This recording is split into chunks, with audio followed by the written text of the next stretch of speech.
For our project, we chose the Site 6 for the SANDAG multi-use stopover facility downtown. The building will be located between A Street, B Street, Union Street, and State Street. We thought this was the most suitable location to meet all the desires that SANDAG had for a facility. What you're currently looking at is the corporate office space. We have it designed at a 15-story tall building with two series of offices on each floor. We'll dig into the open space design later as it zooms around.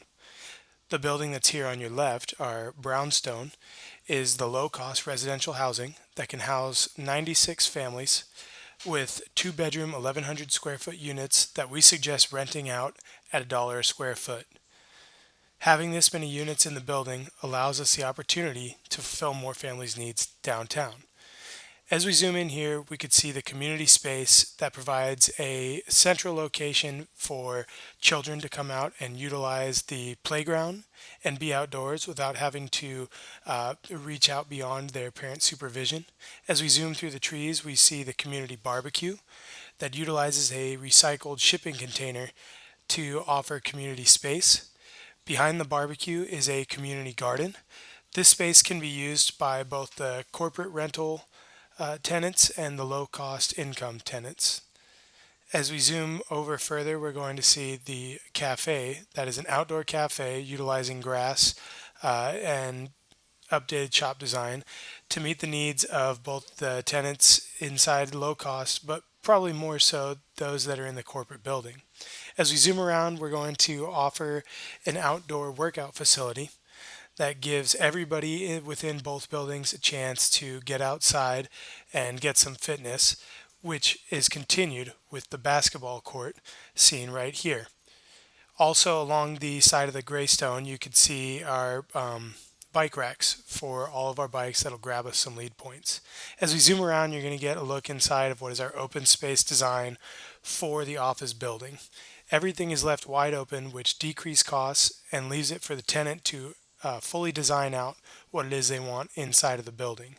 As we zoom over, you'll see a typical layout for a two-bedroom low-cost apartment unit. Now, the bedrooms can be adjusted, but this footprint is an 1,100 square foot footprint that allows 96 units within the building. And on top here, we're going to see the solar panel array, which when paired with the solar panel array sitting on top of the corporate office building, can power 13 to 15% of the site's total electricity.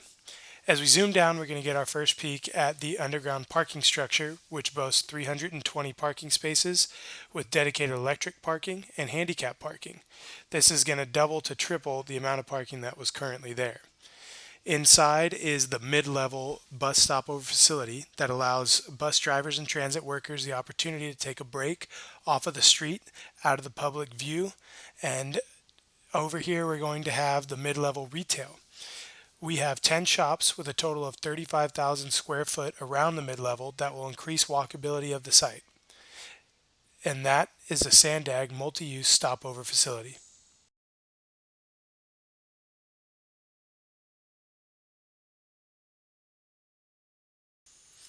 With the aid of open space design, we're going to be able to keep costs low in this building. The overall cost is $115 million with a potential annual revenue of $6 million.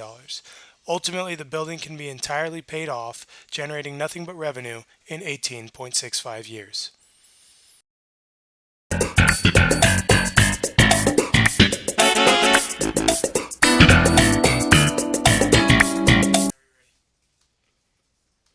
Based on the geotechnical investigation, the approximate surface elevation is relatively flat and slopes at a low gradient, less than 1% grade, down to the west.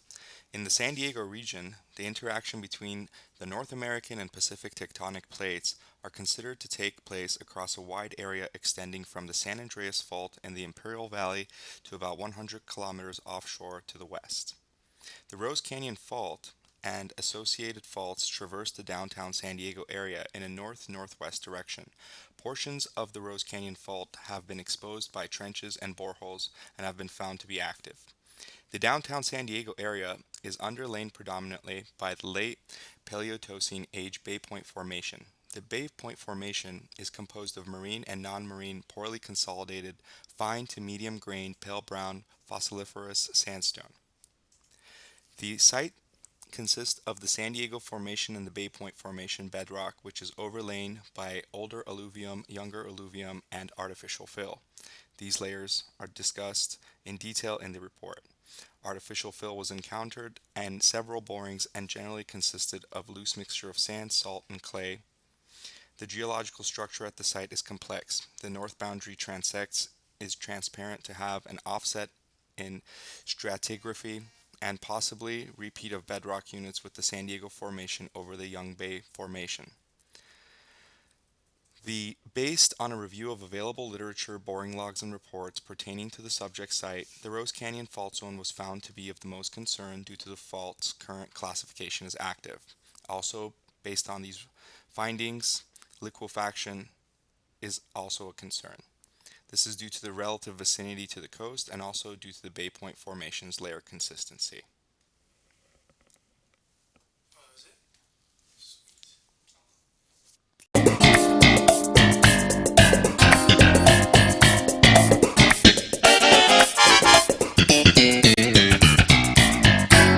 We recommend using a mat foundation for this building. Mat foundations are used to distribute heavy column and wall loads across the entire building area to lower the contact pressure compared to conventional spread footings. The mat foundation will provide a proper drainage because the site will be dredged. The foundation will clear the recommended 20-foot offset from the nearby fault line. We recommend using either a brace frame or a rigid frame as a structural system for this building. Brace frames are cantilevered vertical trusses resisting lateral loads primarily through the axial stiffness of the frame members.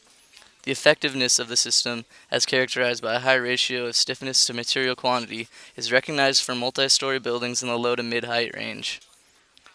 A rigid frame is the load-resisting skeleton constructed with the straight or curved members of the interconnected by mostly rigid connections which resist movements induced at the joints of members. Its members can take bending moment, shear, and axial loads.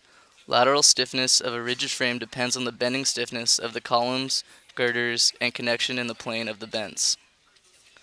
The advantages of a brace frame structure are that the girders only participate minimally in the lateral bracing action, and it can be repetitive up the height of the building.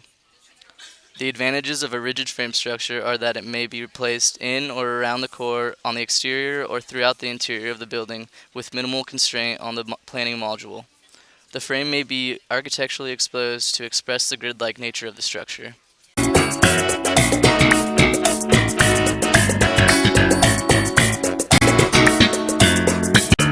Stormwater pollution runoff has been a big problem in San Diego for the past decade. Constant flooding and water pollution is a big problem. During construction, we'll have stormwater runoff discharged into a temporary sediment trap without direct discharge onto any surface waters. This BMP is intended to prevent the discharge of pollutants from construction site dewatering operations associated with the stormwater and non-stormwater. We will also put rock-filled bags and silt fences in front of our storm drain inlets to prevent sediment from entering a storm drain by the surrounding or covering inlet with a filtering material. Our recommended design is that we will replace the current slotted storm drains with new trench drains to filter out a lot more sediment and more pollutants. We will also increase our pipe size to a 12-inch diameter to withstand our 100-year storm. We will also implement a hydrodynamic separator, aka a CDS. This extremely effective solids removal for stormwaters such as trash and debris. It'll trap the debris, sediment, and hydrocarbons from the stormwater runoff. It has the capability of allowing 100% removal of floatables and neutrally buoyant material debris of 2.4 millimeters or larger. We recommend a basin size of 19 foot long, 10 foot wide, and 8 foot deep. Having the basin of this size will make our critical flow rate withstand any 50 to 100-year storm. We also have alternatives for you. Could implement pervious pavement. We will have an infiltration system or bioretention, but our highly recommended addition to the above is a rainwater collection system, considering the drought San Diego is going through.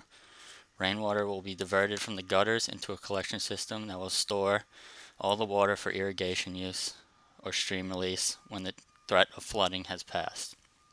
This is used to deliver a small amount of now clean stormwater to the mains of the building to ensure all domestic appliances are fully kept functioning during the times when the underground rainwater tank has insufficient amount of water due to the lack of rainfall.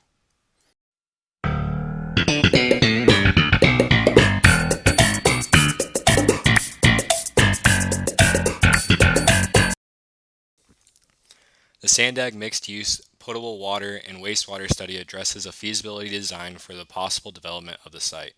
The City of San Diego Water Department serves the site, and the current arrangements of the buildings are used for office space and a car shop. The demand for a building of this nature, and particularly this site, is relatively low. Two 12-inch PVC water mains run adjacent to the plot of land along Union and State Street. A 6-inch meter currently serves the site. New connections will need to be made to the city's main lines. One connection for potable daily use and another for dedicated fire flow.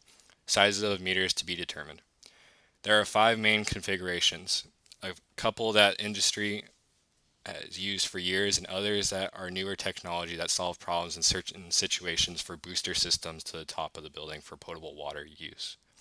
The 5 different configurations are single booster system with rooftop tank, single booster system, zone divided system, series connected systems with intermediate brake tanks, and series connected system without brake tank. After evaluating all the options for this project, the recommendation would be to use a series connected system. The reason for this selection is because it is very low cost to operate that would save owner money over the lifetime of the building. Fire flow is a critical portion of the building required to meet building and safety code. The design is much more simplified than the potable portion due to the way the fire system operates. The design will call for a single booster system. The City of San Diego Water Department serves this site, and the current arrangements of the building are used for office space for the wastewater portion. The demand of the buildings of this nature, and particularly this site, is relatively low and do not produce much wastewater. The proposed new development will increase the amount of wastewater from the site, although with the advancements in efficient fixtures, the impact of the new development will be relatively low compared to an older building.